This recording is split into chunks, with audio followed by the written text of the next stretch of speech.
Guarda, stanno rubando il furgone, guarda. Guarda, guarda, guarda, guarda, guarda, guarda.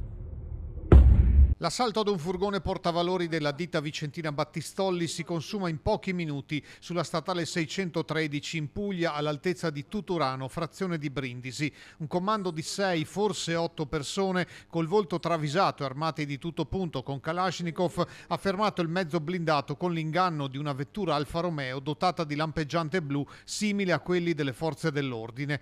In pochi istanti viene piazzata una carica esplosiva nel tentativo di arrivare al carico di denaro, mentre sulla corsia opposta si forma una colonna di curiosi investiti a loro volta dall'onda d'urto.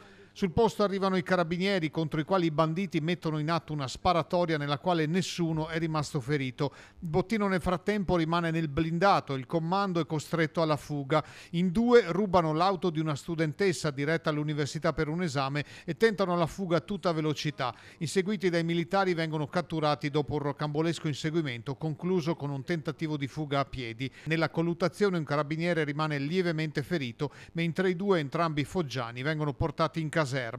È in corso la caccia al resto della banda che ha abbandonato i veicoli a chilometri di distanza senza riuscire a mettere a segno il colpo e senza, fortunatamente, danni alle persone coinvolte in uno scenario drammatico.